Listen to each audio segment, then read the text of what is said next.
නමස්කාර වේවා බුදුරුවනට සැමදා බුදු හිමි සරණ යමි. නමස්කාර වේවා ධම්රුවනට සැමදා සදහම් සරණ යමි. නමස්කාර වේවා සංඝරුවනට සැමදා මහා සංඝ සරණ යමි. නමස්කාර වේවා තුනුරුවනට සැමදා තිසරණ සරණ යමි. සාදු සාදු සාදු. අප හැම දෙනාගේ කල්යාණ මිත්‍ර ගුරුදේවෝත්තම පරම පූජනීය පින්වත් ලොකු ස්වාමින් වහන්සේ නිදුක්ව නිරෝගව දීර්ඝායුෂ සම්පන්නියම ලබත්වා. සාදු සාදු සාදු. පූජනීය ගරුතර මහා සංඝරත්නයන් අවසරයි. වාසනාවන්ත සදහවත් පින්වතුනි, අපේ ජීවිතවලට පිළිසරණක් පිණිස රැකවරණයක් පිණිස තියෙන පින්වතුනි ධර්මයේ හැසිරීමම විතරයි. වෙන සරණක් වෙන පිහිටක් නෑ. ධර්මයේ හැසිරීම පිණිස යම් මේ තෙරුවන් සරණක් ලැබුණා නම් ඒ තෙරුවන් සරණට තමයි අපිට හැබෑම සරණ කියලා කියන්න තියෙන්නේ. මේ ජීවිතවලට තියෙන සරණ මොකක්ද කියලා ඇහුවොත් හරිම උත්තරේ තෙරුවන් සරණ. මේ ජීවිතවලට තියෙන පිහිට මොකක්ද කියලා ඇහුවොත් හරිම උත්තරේ තෙරුවන් සරණේ පිහිට. මේ ජීවිතේට තියෙන සැනසෙල්ල මොකක්ද කියලා ඇහුවොත් හරියටම උත්තරේ දෙනවා නම් තෙරුවන් සරණින් සැලසෙන පිහිට කියලායි කියන්න තියෙන්නේ. ඉතින් ඒ නිසා තෙරුවන් සරණට වඩා වැඩි පිහිටක් ඇත්තේ නැත. ඒ තෙරුවන් සරණේ පිහිට මමත් මගේ ජීවිතයට සලසා ගන්නවා කියන අදහස ඇතිව අද දවසේ ධර්මය අපි ශ්‍රවණය කරමු. අද දේශනාව වෙනුවෙන් දායකත්වයෙන් දරනු ලබන්නේ 2022 ජනවාරි මාසයේ 10 වෙනිදා වන අද දවසේ උපන්දිනය සමරන පින්වත් ඔනාරි සුපුල්යා දසනායක සිඟිතිදුවගේ ඒ පළමුවෙනි උපන්දිනය අවුරුද්දේ උපන්දිනය නිමිති කරගෙන ඒ දුවට නිදුක් නිරෝග සුවපත් භාවය සැලසෙත්වා කියන අදහසින් සෙත් ප්‍රාර්ථනා කරමින් නවසීලන්තයේ පදිංචි ඒ සිඟිතිදුවගේ දෙමාපියන් විසිනුයි අද ධර්ම දානය සිද්ධ කරන්නේ. ඒ දුවට සෙත් පතනවා. ඒ වගේම එම මෑණියන්ටත් දෙවනුව ඉපදීමට සිටින දරුවාටත් මේ වෙනකොට මේ මෑණියන්ගේ කුසේ පිළිසිඳගෙන සිටින දරුවාටත් සෙත් ප්‍රාර්ථනා කිරීමට බලාපොරොත්තු වෙනවා. ඉතින් තමන්ගේ සිඟිතිදුවගේ අවුරුද්දේ උපන්දිනයට සෙත් පතමි. ඒ වගේම කුසේ පිළිසිඳගෙන සිටින දරුවාටත් තෙරුවනේ සිත ආශිර්වාදේ ප්‍රාර්ථනා කරමින් අද දෙමව්පියන් විසින් ධර්ම දානය සිද්ධ කරන්නේ. පින්වතුනි, තෙරුවන් සරණ යන්ට අවකාශය පරිසරයේ සහිතව මනුස්ස ජීවිතේ ලැබීම තරම් වාසනාවක් භාග්‍යයක් අපිට මේ ජීවිතේ විනත් ඇත්තේ නෑ. මොකද බුදුරජාණන් වහන්සේ දේශනා කළ එක අවස්ථාවක ආනන්ද මහතෙරුන් වහන්සේට, ආනන්දය, ඔබ යම් කෙනෙකුට ආදරය කරනවා නම්, ඔබ යම් කෙනෙකුට සෙනෙහසින් යුක්තයි නම්, කරුණාව අනුකම්පාව දයාව දක්වනවා නම් ආනන්දේ ඒ කෙනාට බුදුරජාණන් වහන්සේ සරණ යන්ට කියලා දෙන්න. ඒක තමයි ආදරය. ඒක තමයි සෙනෙහස. ඒක තමයි අනුකම්පාව එයාට කරන. එයාට ශ්‍රී සද්ධර්මයේ සරණ යෑම පිණිස කියලා දෙන්න. එයාට ශ්‍රාවක මහා සංඝරත්නය සරණ යෑම පිණිස කියලා දෙන්න. ආනන්දේ යම් කෙනෙක් බුදුරජාණන් වහන්සේ සරණ ගියොත් ධර්මයේ සරණ ගියොත්, සංඝ රත්නයේ සරණ ගියොත් එයාගේ ජීවිතේට පිහිටක් තියෙනවා. පිහිට කියලා පරිබාහිරින් හිතාගෙන ඉන්නේ වාගේ පස්සේ එල්ලුණා කියලා ඒ පිහිට නැති වෙලා යනවා. බුදුරජාණන් වහන්සේ දේශනා කළ ආනන්දය පඨවි ධාතුව කියලා කියන්නේ ස්ථිර එකක් නෙමෙයි, වෙනස් වෙනවා. ආපෝ ධාතුව කියලා කියන්නේ ස්ථිර එකක් නෙමෙයි, වෙනස් වෙනවා. තේජෝ ධාතුව කියලා කියන්නේ ස්ථිර එකක් නෙමෙයි, වෙනස් වෙනවා. වායෝ ධාතුව කියලා කියන්නේ ස්ථිර එකක් නෙමෙයි, ආනන්දේ වෙනස් වෙනවා. මේ සතර මහා ධාතු වෙනස් වෙනකොට මෙව්වා තමයි මගේ පිළිසරණ, මෙව්වා තමයි මගේ පිහිට කියලා හිතාගෙන හිටපු ඈයන්ට අසරණ භාවය උපදිනවා. එහෙම නෙමෙයිද වෙන්නේ? මේ ජීවිතයේ තියෙන ධන සම්පත් අපි අපේ කියලා අල්ල ගන්නවා. ඔක්කොම සතර මහා ධාතු වෙනස් වෙලා යනවා. ගෙවල් දොරවල් අපිට තියෙන පිහිට මේවා. මේ වහලයට මට ජීවිතය ගත කරන්න ලැබුණා නම් ඇති. අපි එහෙම හිතනවා. සතර මහා ධාතු වෙනස් වෙලා යනවා. සජීවී අජීවී හැම දෙයක්ම සතර මහා ධාතු වෙනස් වෙලා යනවා. පිළිසරණ කියලා හිතාගෙන හිටියට පිළිසරණක් නැහැ. පිහිට කියලා හිතාගෙන හිටියට පිහිටක් නැහැ. මෙව්ව තමයි සැනසෙල්ල කියලා හිතන් හිටියට සැනසෙල්ලක් නැහැ. අවසානයේ ශෝකයෙන් දුකින්ම ජීවිතේ කෙලවර වෙනවා.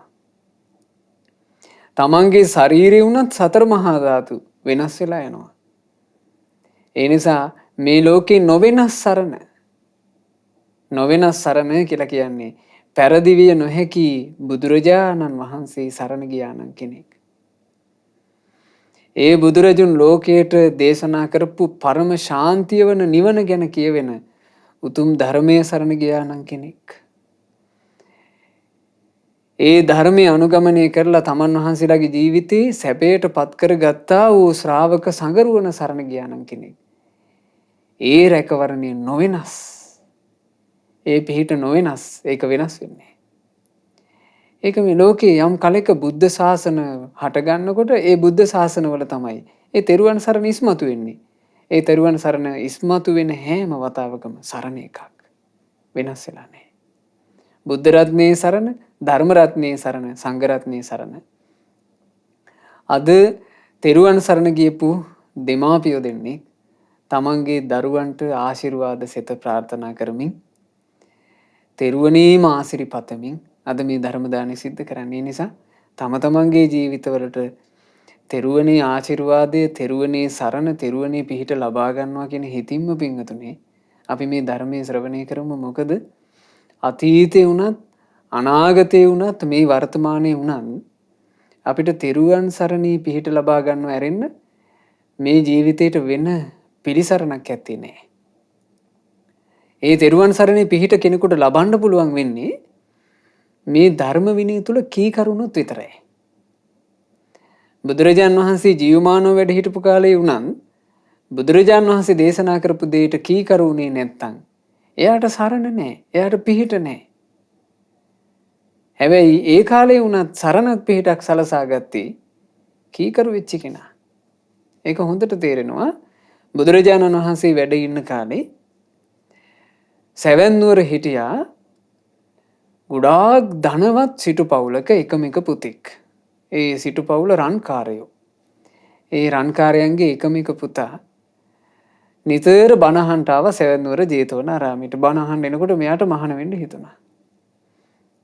අම්මා තාත්තා දෙන්නගෙන් බොහෝම ආශිර්වාදයෙන් අවසරය අරගෙන මේ තරුණයා පැවිදි වුණා. පැවිදි වුණේ අපේ සාරිපුත්ත මහරහතන් වහන්සේ ළඟ.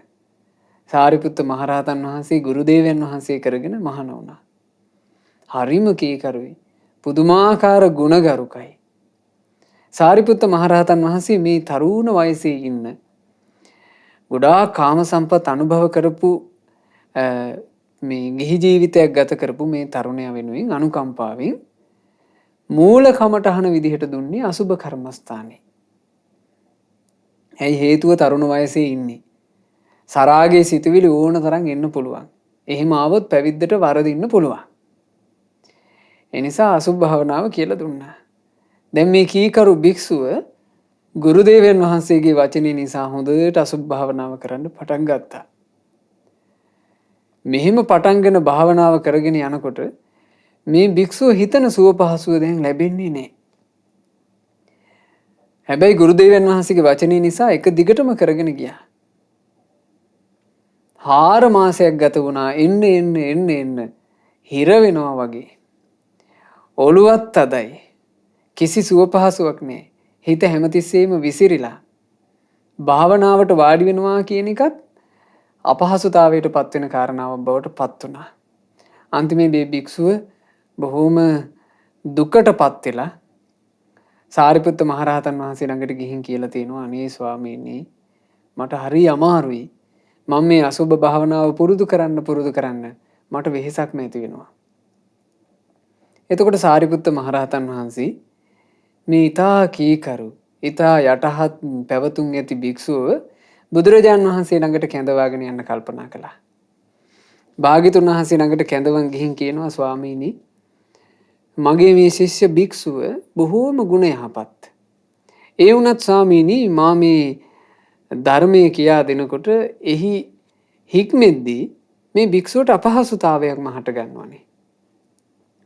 අනේ ස්වාමීනි මේ භික්ෂුවට අනුකම්පාවෙන් අවවාද කරන්න කිව්වා. බුදුරජාන් වහන්සේ ඒ වෙලාවේ අසිරිමත් වූ බුදු නුවණින් ඒ සම්මා සම්බුදුරජාණන් වහන්සේට පමණක් පිහිටන විශේෂ ඥාන වලින් මේ භික්ෂුව දිහා බැලුවා. භාග්‍යතුන් වහන්සේ දකිනවා ඉන්ද්‍රිය පරෝ පරියත්ත ඥානයෙන් මේ භික්ෂුවගේ ඉන්ද්‍රිය ධර්මයන් පිහිටලා තියෙන හැටි.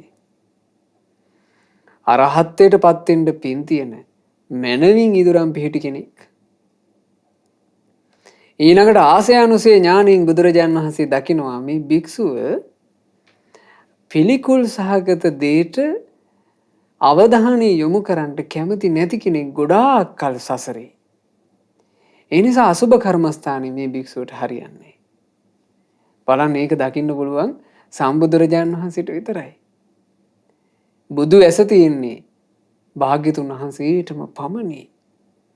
ඉන්ද්‍රිය පරෝ පරියත්ත ඥානෙ ආසය අනුසේ ඥානය කියලා කියන්නේ අසාධාරණ ඥාන. ඒක ශ්‍රාවකයන්ට නෑ. එතකොට භාග්‍යතුන් වහන්සේ මේ ඥානයන්ගෙන් දැක අපගේ සාරිපුත්ත මහරහතන් වහන්සේට කියනවා සාරිපුත්තේනි මේ භික්ෂුව දීර්ඝ කාලයක් සංසාර ගමනේ බොහෝ ධනවත් ස්වර්ණකාරක කුලවලම ඉපදිලා තියෙන්නේ. රන්කරුවෙක්ගේ පුතෙක් විදිහටමයි ඇවිත් තියෙන්නේ. ඒ නිසා වැඩිපුර පරිහරණය කරලා තියෙන්නේ පිරිසිදු ලස්සන එහෙම දේවල්. ඒ නිසා මෙයා කැමති ලස්සන දේවල් වලට. සාරිපුත්තේ ඔබ මේ භික්ෂුව නවත්තලා යන්න. හවස් කාලේ වෙනකොට යලි කැඳවාගෙන යන්න එන්න. ඒ කිව්වේ හවස් කාලේ වෙද්දී ශාස්ත්‍රඥ වහන්සේ මේ භික්ෂුව দমনය කරනවා. හරි ආශ්චර්යයි. භාග්‍යතුන් වහන්සේ මේ භික්ෂුවත් සමගින් පිණ්ඩපාතේ වැඩම කළා. පිණ්ඩපාතේ දාණය ලැබුණාට පස්සේ විවේකයේ පිණිස එක්තරා වනයේකට පිවිසෙන බුදුරජාන් වහන්සේ ඒ වනයේ විවේක සුවයෙන් වැඩ හිටියා. ඊට පස්සේ මේ භික්ෂුව වෙනුවෙන් ශාස්ත්‍රඥ වහන්සේ විශේෂ එර්දියක් කළා. ලස්සන පොකුණක් මැව්වා. ඒ පොකුණේ කරත්ත රෝදයක් තරම් මහා විශාල නිලුමක් මැව්වා.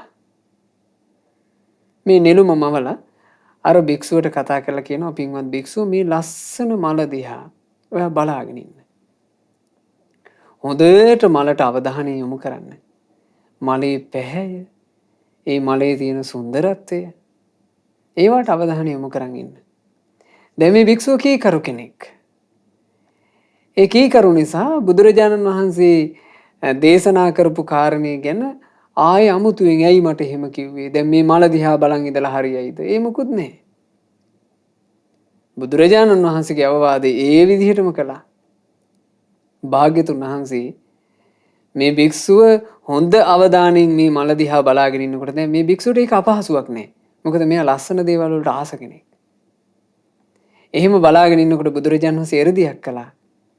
මේ මල වේගින් පරවෙන්න සැලැස්සුවා. දැන් අර භික්ෂුව බලාගෙන ඉද්දි මේ මලේ තිබුණු ලස්සන පැහැය නැතුව ගියා. මේ මලේ අර ගානට තිබුණු හැඩ පෙති නැතුව ගියා. රේණු කළු පාට ගැහුණා. මලේ පෙති එක ගැලවෙන්න පටන් ගත්තා. එතකොට බුදුරජාණන් වහන්සේ මේ එර්දිහ කරනකොට භික්ෂුවගේ හිත අසාමාන්‍ය විදිහට ධර්ම මාර්ගයේ තුල මෝරන්න පටන් ගත්තා. ජීවිතය ගැන හොඳට තේරෙන්න පටන් ගත්තා. මේ මල වගේමනේ මේ ශරීරේ. හැඩට තියෙනවා. හැබැයි කාලයයි. අනිත්‍ය වෙලා යනකොට ජරා ජීර්ණ බව උරුම කරගන්නවා. ජරා ජීර්ණ බව උරුම කරගන්නකොට මේ මලට වෙච්චි නස්පැත්තීම නේද මේ ශරීරයට වෙන්නේ. අනිත්‍යයි මේ ලෝකේ. ඒක නවත්තන්න බෑ මේක මට ඕන විදිහට වේවා කියලා. අනාත්මයි මේ ලෝකේ.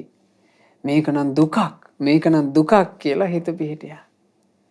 ඒ පිහිටනකොටම භාග්‍යවත් බුදුරජාණන් වහන්සේ මේ භික්ෂුවට පමණක් ඇහෙන විදිහට තථාගතයන් වහන්සේගේ මිහිරි ස්වරය විහිදෙව්වා. ඒ විහිදුවමින් බොහොම ලස්සන ගාථාවක් කිව්වේ පින්වතුනි. ඒ භාග්‍යතුන් වහන්සේ එදා වදාළ ගාථාව ධම්මපදයේ මග්ග වර්ගයේ 13 වෙනි ගාථා රත්නයේ විදිහට අන්තර්ගත වෙනවා. ඒ ගාථාව පින්වතුන්ලාටත් තිරේ දර්ශනය වෙනවා. සම්බුදු මුවමඩිනින් වදාළ මේ සොඳුරු ගාථා රත්නය අපි සජ්ජායනා කරමු. උච්චින්ද සිනේහ මත්තනෝ කුමුදං සාරදිකං වපානිනා සන්ති මග්ගමේව බ්‍රෝහිය නිබ්බානං සුගතේන දේසිතං සරත් කලට පිපිදිලෙන සුදු මහනිල් මල අතින් නෙලනසේ හැම බැඳුම් තමා තුළ ඇති නසා දමනු මෙන මෙනවින් සුගතයානන් විසින් වදහල අමනිවන් දෙන ඒ මගෙහි දියුණු කරගත මෙනෙව මෙනෙවින්. බුදුරජාණන් වහන්සේ ඕන ඔය විදිහට ගාථා රත්නය වදාරලා අවසන් වෙද්දී අර භික්ෂුව සියලු කෙලෙස් නසා රහතන් වහන්සේ නම බවට පත් වුණා. ආශ්චර්යයි. මේ ජීවිතවල පිහිටට බුද්ධ රත්නය, ධර්ම රත්නය, සංඝ රත්නය හැර වෙනත් සරණක් තිබේද? එකල තිබුණේද නැත. මෙකල ඇත්තේද නැත. එකලත් ඒ භික්ෂුවට ඒ සරණ ලබා ගන්න පුළුවන් වුණේ බුදුරජාණන් වහන්සේගේ වචනයට කීකරු වෙච්ච නිසා.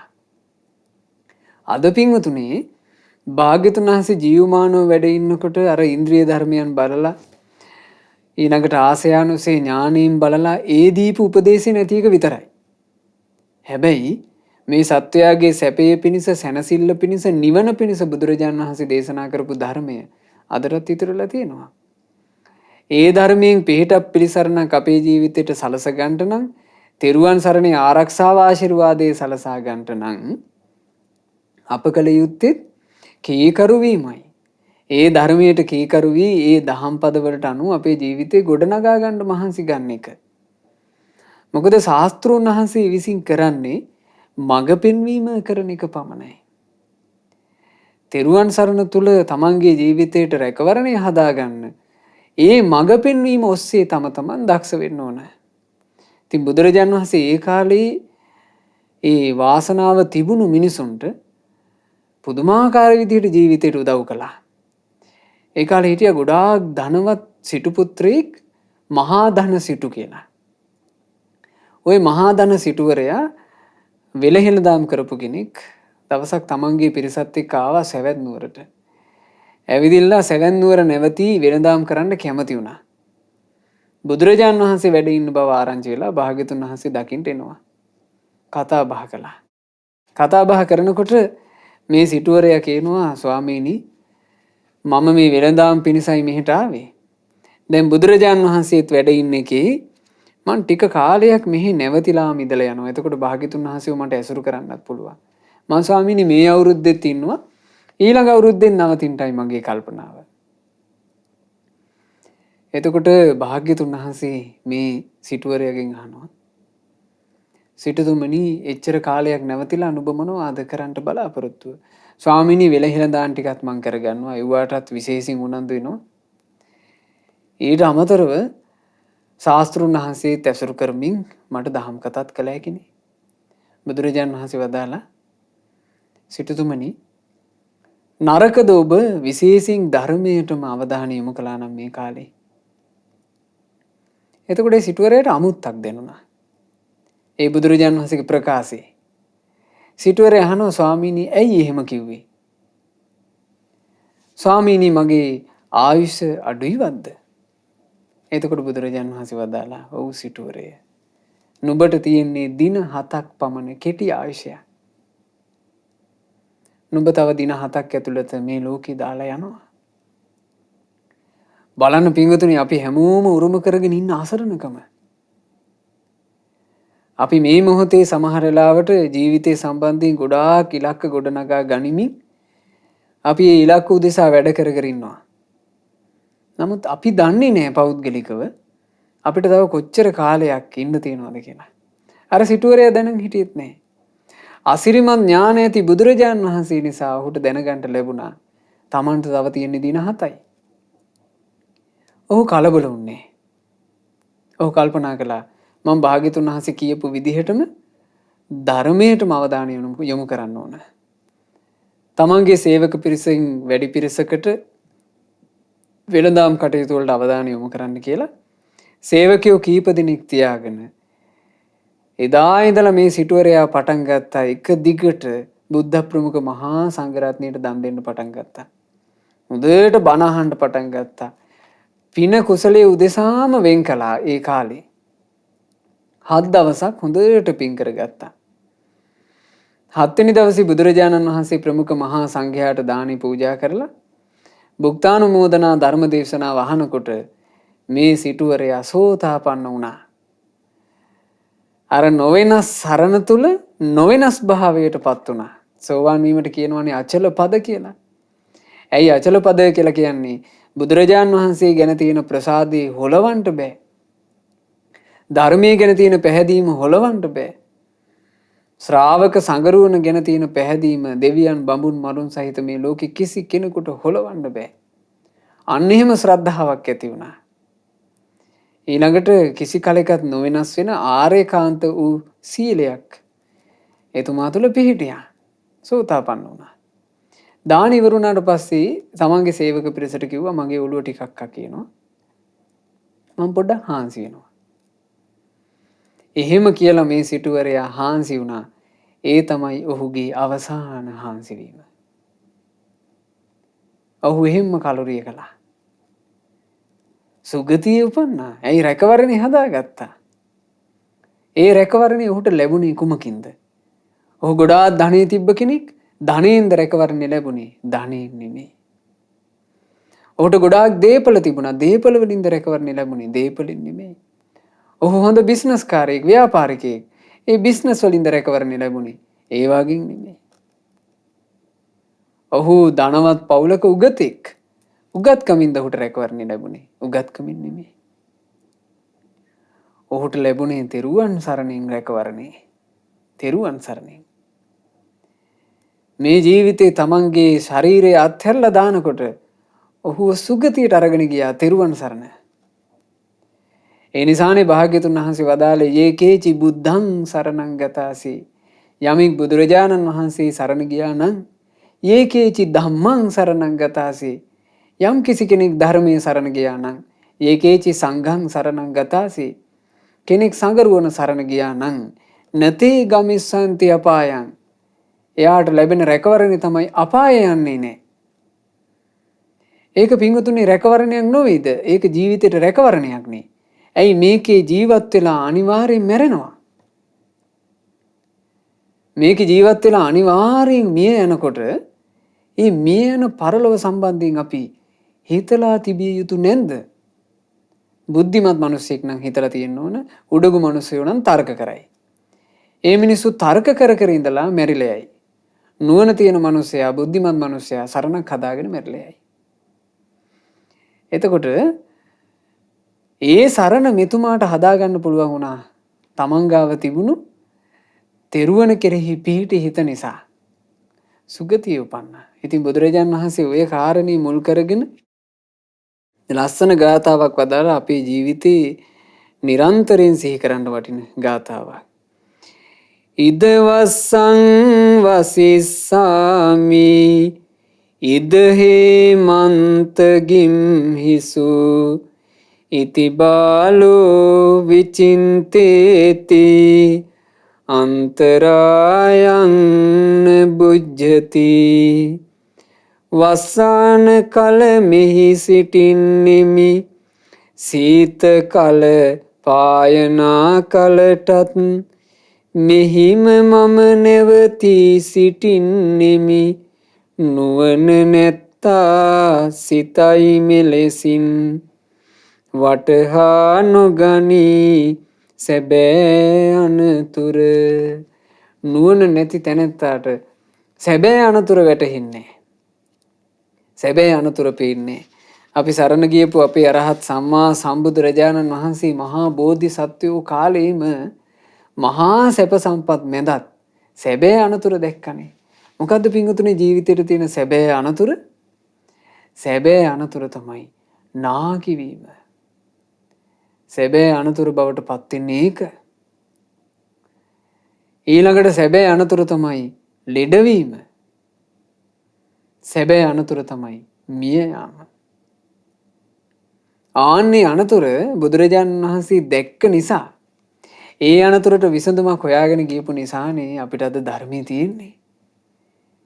ඒ බුදුරජාණන් වහන්සේ ඒ ධර්මය අවබෝධ කළා සම්බුහු ඥාණයෙන්. ඒ නිසා අද අපිට විසඳුමක් ගැන අහලා හිත පහදවා ගන්නට හරි වාසනාවක් තියෙනවා.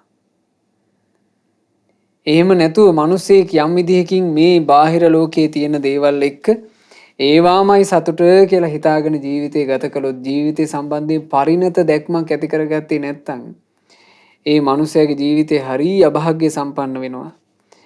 ඒ ගැන බුදුරජාන් වහන්සේ දේශනා කළේ මේ විදිහට. තං පුත්ත පසු සම්මත්තං ව්‍යාසත්ත මනසං නරං සුත්තංගාමං මහෝඝෝව මච්චුවාදාය ගච්ඡති. තමන්ගේ දරුවන් දැක දියුණු වූ ගවයන් දැක ඒවාම තව තවත් ලැබුමට ඒ ගැනම සිතනා මිනිසා මහා වැස්සක් ඇද හැලී නිදිගත් ගමක් ගසා යනසේ මාරයා රැගෙන යන්නේ. හරියට මිනිස්සුયો පිරිසක් ගංගාවක් අයිනේ ගෙවල් හදාගෙන ජීවත් වෙනවා. එසේ ගෙවල් හදාගෙන ජීවත් වෙන මිනිස්සු ඉදිරි දින වකවානු ගැන ගොඩාක් දේවල් හිතාගෙන රෑ නිදා ගන්නවා. හෙට මේවා කරන්නෙමු. හෙට මේවා කරන්නෙමු. ඊළඟ මාසයේ අපට මේවා කරන්නට තිබේ. අපි මේ කාලේ වෙනකොට මේ දේවල් වලට අපේ ජීවිතේ පත් කරගෙන තියෙන්න ඕන මේ වගේ ඉලක්ක ගොන්නක් ගොඩ ගහගෙන අර මිනිස්සු රෑ නිදාගත්තා. රාත්‍රී වැස්සා. වැහැලා ගඟ ඉතුරුවා. මහා සැඩ පහරක් පැමිණිලා. අර නිදාගත්ත මිනිස්සුන්ගේ මුළු ගම්මානෙම ගංගා දියට අරගෙන ගියා. ඒ මිනිස්සු ඔක්කොම මිය යනවා. හීන ගොඩාක් පැතුම් ගොඩාක් එක සැනකින් වෙනසී යනවා. ජීවිතේට මරණය ඉන්නේ මේ වගේ නෙමෙයිද? මේ විදිහමයි. මිනිස්සු ඔක්කොම වගේ මැරෙන්නේ පින්වතුනි. තමන්ගේ ජීවිතය සම්බන්ධයෙන් තව ඉලක්කයට ගොඩාක් තියාගෙන. මේ කාලෙට මම මෙහෙම කරනවා කියලා හිතාගෙන ඉද්දි මිය දෙනවා. ඒක තමයි ජීවිතයේ ස්වභාවය. ඒ නිසා නුවණ තියෙන මිනිස්සෙක් මේ තමන්ගේ දරුවන් දැකලා ඒ දරුවෝ තමයි මට පිළිසරණ. දරුවෝ තමයි මගේ සම්පත. සාමාන්‍යයෙන් කියනවානේ මගේ නිවන මගේ පැල්පතයි ආදි වශයෙන් කියන්නේ. ඒ වගේ සිහි කර මේ මෝඩ ආකාරයෙන් වාසය කරන්නේ. ඒ වාසය කරන්නේ නැත්තේ එයා දන්නවා ඒකේ හැබැයි පිළිසරණ නැති බව. එහෙම මේ බාහිර ලෝකයේ පින්වතුනේ මේ මනුස්ස ලෝකේවත් දෙව්ලොවකවත් එහෙම පිළිසරණක් නැහැ. දෙව්ලොව දෙවිවරුත් ඔය කාම වස්තු පිළිසරණය කියලා හිතාගෙන ඒවා අල්ලගත් අවස්ථා තියෙනවා. ඒක අවස්ථාවක දිව්‍ය අප්සරාවියෝ 500ක් එක්ක එක දේව පුත්‍රයෙක් නන්දන වනයේට යනවා. නන්දන වනයේ පින්වතුනි එදා මල් පිපිලා හරි ලස්සනයි. මේ නන්දන වනේ දැක්කම දැන් දෙවිවරු ඒ තැන සතුටු වෙනවා. අර දෙවියාට නිකන් අමුතු උමතුවක් හැදුනා. ඒ උමතුව හැදිලා තමන්ගේ අප්සරාවියන්ට පෙන්නනවා. අර බලන්න ලස්සන. අර බලන්න මිහිර. නොයෙක් දේ. අවසානයේ මේ දෙවියාට අර උමතු බව දරා ගන්න බැරුව තමන්ගේ අප්සරාවියන් ටිකට උජාරුවෙන් කියනවා නැගණිවරුනි යම්කිසි පුද්ගලයෙක් තව්තිසා දෙවියන්ගේ නන්දන වනේ දැකලා නැත්තම් ඒ කෙනා ජීවිතේ සැපේ කියන්නේ මොකද්ද කියලා දැකලා නැහැ කිව්වා. එහෙම කියනකොට එහා පැත්තේ හිටියා ධර්මයේ දන්න දෙවියෙක්. ඒ දෙවියා ඔක්කොටම ඇහෙන්න ටිකක් සද්දෙට කිව්වා අනේ අනේ මෝඩයෝ. ඔහි රහතුන්ගේ වචන අහලා නැද්ද? පරම සැපේ තුල සැනසিচ্චි රහතුන්ගේ වචන ඔහි අහලා නැද්ද? මොකද්ද මේ කියන මෝඩ කතාව? අනිත්‍ය වෙලා යන මේ නන්දන වනේ මොන සතුටක්ද? මොන සැපයක්ද? සැපය කියලා කියන්නේ අනිත්‍ය වීමක් නැති, දුකක් නැති, වෙනස් වීම කිසිවක් නැති අමෘත නිවනේ. ඒ නිවනයි සැපය. ඉතින් ඒ නිසා අපට තෙරුවන් සරණක් ලැබිච්ච මොහොතේ පින්වතුනි අපේ ජීවිතය සම්බන්ධයෙන් හොඳ දැක්මක් ඇති කරගන්න ඕන. මොකද මේ ජීවිතවලට අපි සමහර වෙලාවට අපේ ජීවිත සම්බන්ධයෙන් ගොඩාක් සොඳුරු දේ ගොඩනගා ගනිමින් ඉද්දී අපේ ජීවිතේට එකපාර කරදර කඩාපාත් වෙන්නේ. දැන් මේ වත්මන් කාලවකවානුවේ අපට උනේ එහෙම එකක් නෙමෙයිද? අපි ගොඩාක් දේවල් ජීවිතය සම්බන්ධයෙන් ගොඩනගා ගනිමින් ඉද්දී මේන්න එකපාර වසංගතයක් කඩාපාත් වුණා. ඒවට පින්වතුනි ලොකු කාලයක් නෑනේ. දැන් මුලින්ම ওই වසංගතය සම්බන්ධයෙන් අපිට ආරංචි උනේ මේ චීන රටේ සාමාන්‍යයෙන් හටගෙන පැතිරීගෙන යන රෝගයක් කියලා.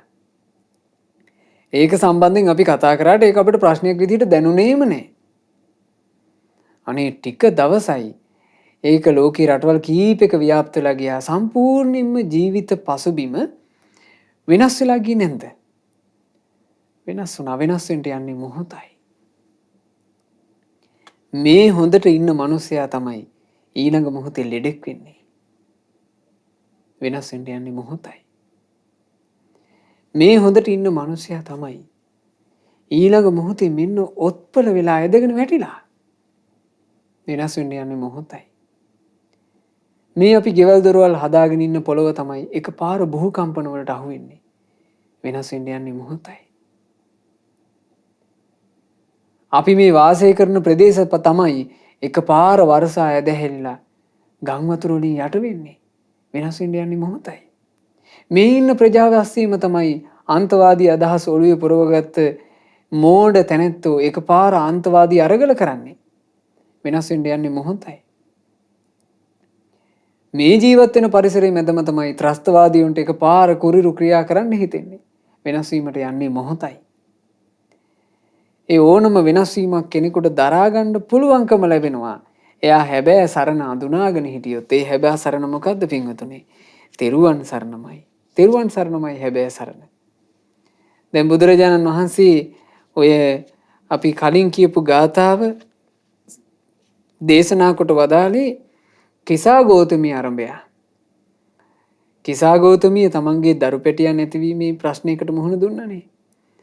ඒ ප්‍රශ්නෙට මුහුණ දීලා මුළු ලෝකෙම කඩාගෙන වැටිලා ඉද්දී ඇය උමතු භාවයට පත් වෙලා ඉද්දී මේන්න මේ ගාථාවෙන් තමයි භාග්‍යතුන් වහන්සේ සිහිය පෙද්දුවේ.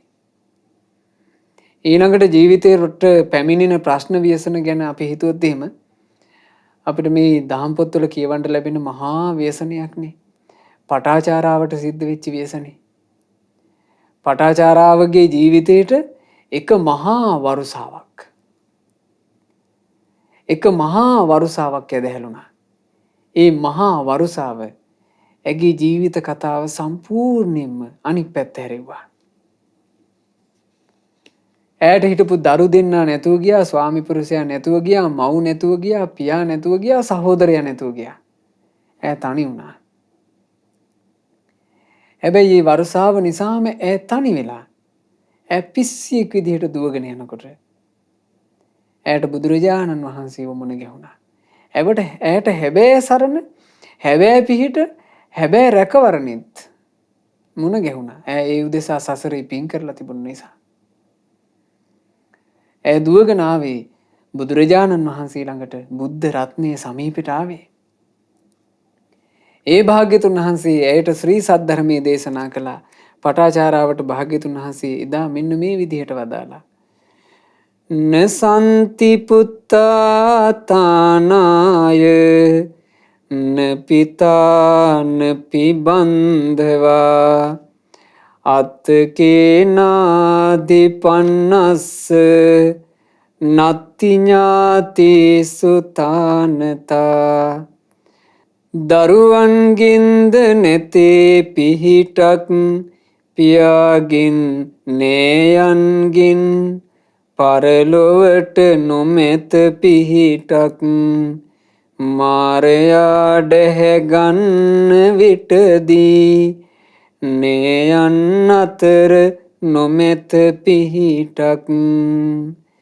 මේ ජීවිතේ තමන් තනි වෙලා තමන් තනියම තමන්ගේ අවසන් මොහොතට මුහුණ දෙනකොට මේ පරිබාහිර ලෝකේ අපි සරණක්ය පිහිටක්ය කියලා හිතපු කිසිවකින් පිහිටක් නැහැ. දරුවෝ ළඟත් පිහිටක් නැහැ. ආදරය කරන පියාගෙනුත් පිහිටක් නැහැ. ඥාතීන්ගෙමුත් පිහිටක් නැහැ. අපි පරලෝට යන දවසට ඒව පිහිටක් නෙවෙයි. ඒව ඔක්කොම මෙහෙ තියලා අපි තනියම යන්න ඕන. නෑ යන්න අතරේ කිසිම පිහිටක් ඇත්තේ නැහැ. ඒතමත් වසඤ්ඤත්වා පණ්ඩිතෝ සීල සංවුතෝ නිබ්බාන ගමනං මග්ගං කිප්පමේව විසෝධයේ. මේ කරුණ හොඳින් දැනගෙන නැනවතා සිල් රැකගෙන ඉඳුරන්ද සංවර කොට නිවනට රැගෙන යන මඟ වහවහා පිරිසිදු කළ යුතු. ඔය කාරණේ ඔය අර්ථය හොඳට දැනගෙන මේ කිව්වේ මේ බාහිර තියෙන ඒ වගේ පිළිසරණක් නැති බව හොඳට දැනගෙන නැනවතා මොකද්ද කළ යුත්තේ? තෙරුවන් සරණ තුල හොඳට පිහිටලා ධර්මයේ පිළිසරණ ජීවිතයට එකතු කරගන්න ඕන. ධර්මයේ පිළිසරණ කියලා කියන්නේ මොකද්ද? සීලය, සමාධිය, ප්‍රඥාව. ඒක තමයි ධර්මයේ පිළිසරණ. සීල සමාධි ප්‍රඥා සංඛ්‍යාත ආර්ය අෂ්ටාංගික මාර්ගයේ යමෙක් හික්මනවා නම් එයා සැනසීම කරා යනවනේ. ඒකනේ ජීවිතයේ තියෙන එකම සැනසුම. මේ ජීවිතේ යම්තා ගිනියෙන්ද ඒ ගිනි ඔක්කොම නිවි යන සිහිල් දිය දහරාව කියලා කියන්නේ ඒ වැඩපිළිවෙලටනේ. ඒ වැඩපිළිවෙල මේ තෙරුවන් සරණින් පරිබාහිර තැනක ඇත්තේ නෑ. ඒ පරිබාහිර තැනක ඉඳලා ඒ වැඩපිළිවෙලේ යෙදෙන්නත් බෑ. ඒ වැඩපිළිවෙල පුරුදු කළ හැක්කේ තෙරුවන් සරණ තුල පිහිටා පමණි. ඒ නිසා පින්වතුනි අපේ ජීවිතේට දැන් ඇත්තටම පටාචාරාව මහා දුක්ගින්නක් එක්ක උම්මතුවට පත් වෙලා ඇය පැමුණුණා. ඇයට බුදුරජාන් වහන්සේ මේ සත්‍ය වූ ස්වභාවය කියලා දෙනකොට පටාචාරාව ඒක වටහා ගත්තා. වටහාගෙන ඇය කියනවා ස්වාමීනි සුන්දරයි. ස්වාමීනි ආශ්චර්යයි. යටට හැරවිලා තිබුණු දෙයක් උඩු අතට හැරෙව්වා වගේ. වහලා තිබුණු දෙයක් විවෘත කරලා පෙන්නුවා වගේ. ස්වාමීනි පාර වැරදිලා ආකූල වෙලා ඉද්දී මේ පාර තමයි හරි පාර මේකෙන් යන්න කියලා. හරි පාර පෙන්නුවා වගේ. ස්වාමීනි S2 තියාගෙන අන්ධකාරයේ ඉන්න කෙනෙකුට ලෝකේ බලන්ට කියලා පහන් දැල්ලුවා වගේ. මගේ බුදුරජාණන් වහන්සේ මා උදෙසා අනුකම්පාවෙන් සද්ධර්මයේ දේශනා කළා. ස්වාමීනි මම අද පටන් බුදුරජාණන් වහන්සේව සරණ යනවා කියලා. බුද්ධං සරණං ගච්ඡාමි කියලා පටාචාරාව සරණ ගියා. මම අද පටන් බුදුරජාණන් වහන්සේ විසින් දේශනා කරන මේ සොඳුරු සද්ධර්මයේ සරණ යනවා කියලා. ධම්මං සරණං ගච්ඡාමි කියලා සරණ ගියා. මම අද පටන් බුදුරජුන්ගේ ශ්‍රාවක සඟරුවන සරණ යනවා කියලා. සංඝං සරණං ගච්ඡාමි කියලා සරණ ගියා. තෙරුවන් සරණ. අන්න පිහිට, අන්න සරණ, අන්න රැකවරණේ ඈ තමන්ගේ ජීවිතයට සලසා ගත්තා. ඊට පස්සේ ඉල්ලා හිටියා ස්වාමීනි මට මේ ශාසනේ පැවිද්ද ලැබේවා. මට උපසම්පදාව ලැබේවා. ඉතින් බුදුරජාණන් වහන්සේ පටාචාරාවට පැවිදි උපසම්පදාව ලබා දුන්නා. පැවිදි උපසම්පදා භාවයේ ලැබූ ඒ පටාචාරා භික්ෂුණිය තමන්ගේ ජීවිතේ මනාකොට මේ ධර්මයේ තුල දමනය කරගත්තා. ධර්මයෙන්ම පිළිසරණ හදාගත්තා. ඈ සීලේ පුරුදු කළා. ඉන්ද්‍රිය හොඳට සංවර කරගත්තා. හොඳ සිහිනුවණින් කල් ගෙව්වා.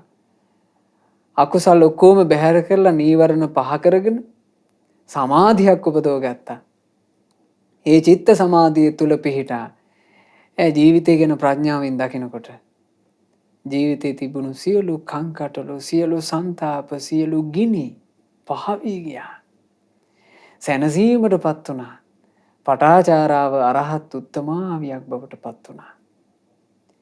ඒ නිසා පින්වතුනි මේ සිදුවීම් ඉගෙන ගන්න කොටයි අපට තේරෙන්නේ අපට මුණ ගැහුණු මේ තුන් සරණය කියලා කියන්නේ කොයි තරම්නම් රැකවරණයක්ද.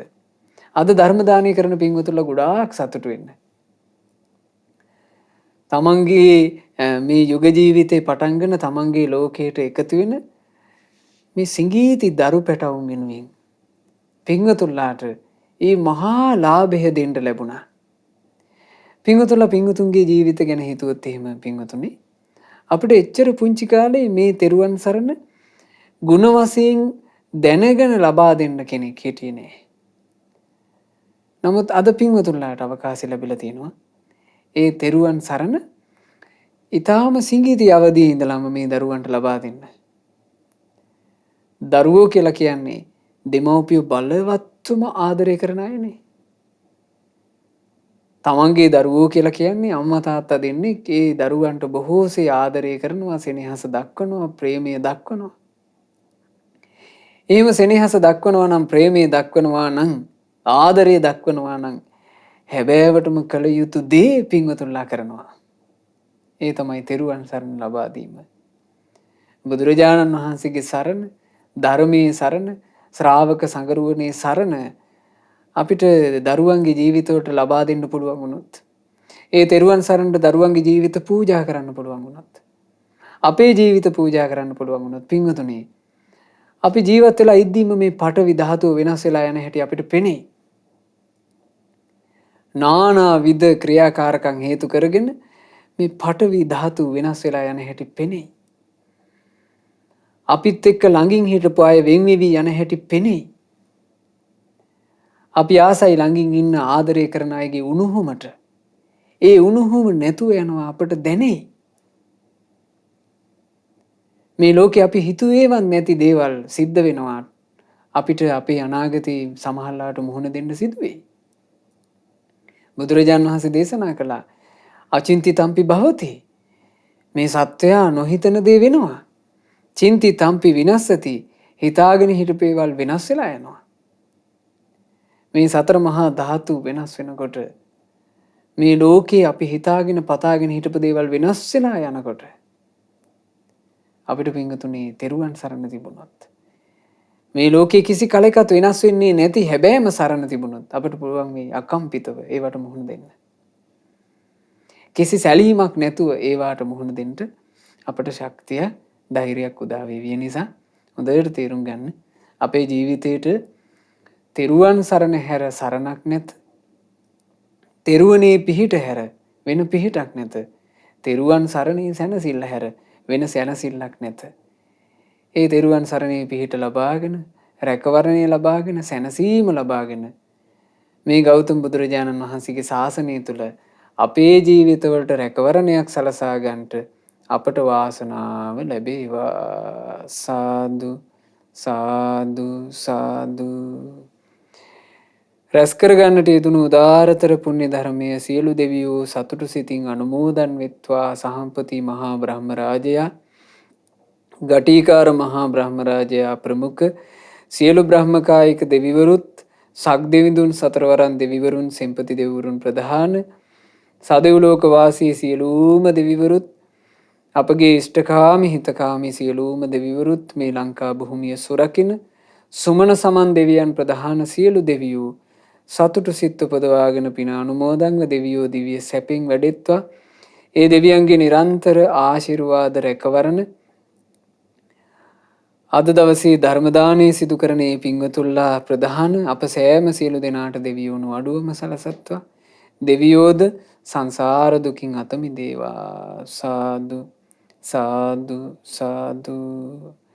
රැස් කළ උදාරතර පුණ්‍ය ධර්මයන් අපගේ ගුරු දේවෝත්තම පරම පූජනීය පින්වත් ලොකු ස්වාමීන් වහන්සේට අනුමෝදන්ව ගුරුදේවයන් වහන්සේ නිදුක්ව නිරෝගව දීර්ඝායුෂ සම්පන්නියම ලබත්වා ගෞතම සාසනය තුල උතුම් වූ චතුරාර්ය සත්‍ය ධර්මය පරිපූර්ණ වශයෙන්ම අවබෝධ කරන්ට වාසනාව ලැබේවා. සාදු සාදු සාදු. අද දවසේ මේ උතුම් ධර්ම දානමය පින සිද්ධ කළේ නවසීලන්තේ පදිංචි ආදරණීය දෙමාපියන් යුවලක් විසිනුයි. ඒ තමන්ගේ දරුවන්ට සෙත් ආශිර්වාද පතා විශේෂයෙන් අද දවසේ පළමුවෙනි උපන්දිනය සමරන පින්වත් ඔනාරී සුපුල්ලයා දසනායක සිඟිති දුවට සෙත් ආශිර්වාද පතමින් මේ දෙමාපියන් විසින් සිද්ධ කරපු ඒ ධර්ම දානමය පිනේ අනන්ත ආශිර්වාදය ඒ පින්වත් ඔනාරී සුපුල්ලයා සිඟිති දුවට සැලසෙත්වා. බුද්ධ රත්නයේ ආශිර්වාදය, ධර්ම රත්නයේ ආශිර්වාදය, සංඝ රත්නයේ ආශිර්වාදය සැලසෙත්වා. පින්පෙත් අනුමෝදන් වන සීල දෙවි දේවතාවුන් වහන්සේලාගේ ආරක්ෂාව ආශිර්වාදයේ රැකවරණය සිඟිති දුවගේ ජීවිතයට නොඅඩුවම සැලසෙත්වා. නිදුක් නිරෝග සුව ලැබේවා, දීර්ඝායුෂ සම්පන්නිය ලැබේවා. ඒ දුවගේ ජීවිතයේ ඉදිරි අනාගතය ਸਰව ප්‍රකාරයෙන්ම සුන්දර වෙත්වා. ජීවිතයට යහපත සලසන කල්යාණ මිත්‍රයෝම ඇසුරු කරන්ට ලැබෙත්වා. කිසි කලෙකත් පවිටන්ගේ ඇසුරට නොවැටේවා. බුදුරජාණන් වහන්සේගේ සරණ ලැබූ ශ්‍රාවක දුවක් බවට පත්වෙලා මේ සම්බුද්ධ ශාසනය තුළ තමන්ගේ ජීවිතයට පිහිට පිළිසන්න ලබා ගන්නට සිඟිති දුවට වාසනාව ලැබෙත්වා කියලා අපි ආශිර්වාද කරනවා, සෙත් ප්‍රාර්ථනා කරනවා.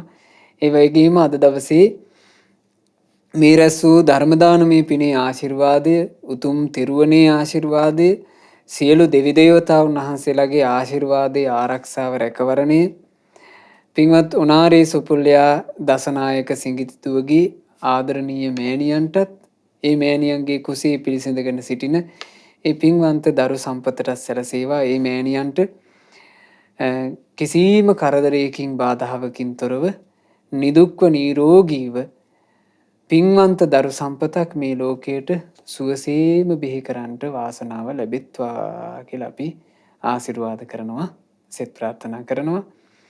අද ධර්ම දානය සිදු කරන මේ පින්වතුන්ලාගේ නමින් මිය පරලෝ යන්ට යෙදුනා වූ සියලු ඥාතීන්ට මේ සියලුම පුණ්‍ය ධර්මයේ අනුමෝදන් වෙත්වා. ඒ ඥාතීන්ගේ පරලෝ ජීවිතේ සැපයෙන් සැපයටම පත්වෙත්වා. අපගේ ඥාතීන් ඉක්මන් භවයකදීම සංසාර දුකින් අත මිදෙත්වා කියන ප්‍රාර්ථනාවෙන් ඥාතීන්ට පින් අනුමෝදනා සිදු කරන්න. ඒ වගේම පින්වතුන්ලා බලාපොරොත්තු වෙනවා කොරෝනා වසංගතයේ හේතුවෙන් රෝගාතුර වී සිටින සියලු දෙනාට සෙත් පැතීම. ලංකා වාසී ලෝකවාසී කොරෝනා වසංගතයේ හේතුවෙන් රෝගාතුරව සිටින සියලු දෙනාට ඊතා ඉක්මනින්ම නිදුක් නිරෝග සුවපත් භාවය සැලසෙත්වා. සාදු සාදු සාදු. රැස් කළ උදාරතර පුණ්‍ය ධර්මයන් මහමෙවුනා වාසී රට ලෝක වාසී සිල්ගුණ පුරණ මහා සංගරුවනට අනුමෝදන්ව පින්වතුන් වහන්සේලා නිදුක්ව නිරෝගව දීර්ඝායුෂ සම්පන්නිය ලබත්වා ගෞතම සාසනය තුල උතුම් වූ චතුරාර්ය සත්‍ය ධර්මය සුවසේම අවබෝධ කරගනිත්වා. පූජනීය මහා සංගරුවනටත් අනගාരികා මෑණියන් වහන්සේලාටත් පැවිදි අපේක්ෂාවෙන් සිටින පින්වතුන් සියලු දෙනාටත් ගෞතම සාසනය තුල ධර්මාවබෝධයෙන් සැනසෙන්න වාසනාව ලැබේවා. සාදු සාදු සාදු. රැස් කළ වූ උදාරතර පුණ්‍ය ධර්මයන් අද දවසේ මේ උතුම් ධර්ම දානමය පින්කම සිදු කරන පින්වත් ඔනාරි සුපුල්ලයා දසනායක සිඟිති දුවගේ ඒ ආදරණීය දෙමාපියන් වන නවසීලන්තේ පදිංචි ඒ පින්වතුන්ලාට මේ සියලුම පුණ්‍ය ධර්මය අනුමෝදන් වෙලා විදේශගතව ඒ ගෙවන ජීවිතේ කරදර බාධාවලින් තොරව සැනසෙල්ලේ ගත කරන්නට ලැබේවා. ධර්ම දානය සිදු කරපු පින්වතුන්ලාටත් ඒ පවුලේ සියලු දෙනාටත් තම තමන්ගේ ජීවිතවල රැකී රක්ෂා ආදිය දියුණු කරගෙන පවුලේ දූ දරුවෝ මුණුපුරු මිනිපිරියන්ගේ අධ්‍යාපන කටයුතු ආදියත් ਸਰව ප්‍රකාරයෙන්ම දියුණු කරගෙන සුවසේ ජීවිත ගත කරන්න ලැබෙත්වා. ජීවිතවලට යම් මේ පෙනෙන නොපෙනෙන කරදර බාධා ආදිය වෙත්නම් ඒ සියල්ලම දුරු වෙත්වා. කලන මිතුරු ඇසුරේ තවදුරටත් සුවසේම පින් කරගන්න ලැබෙත්වා. ධර්ම දානය සිදු කළා වූ සුපින්වතුන්ලාටත් ශ්‍රද්ධා මාසික ධර්ම දාන සමාජික පින්වත් හැම දිනාටත් ශ්‍රද්ධා රූපවාහිනී කාර්ය මණ්ඩලයේ සියලු දෙනාටත් ඒ වගේම දහම් ශ්‍රවණයේ දිච්චි සුපින්වත් ඔබටත් ගෞතම සාසනය තුලම ධර්මාවබෝධයෙන් සැනසීමේ වාසනාව ලැබේවා. හැම දිනාටම තෙරුවන් සරණයි. නමෝ බුද්ධාය. මෙවැනි වටිනා ධර්මදේශනා ශ්‍රවණය කිරීමට ශ්‍රද්ධා ඩේලි YouTube චැනලය සබස්ක්‍රයිබ් කරන්න.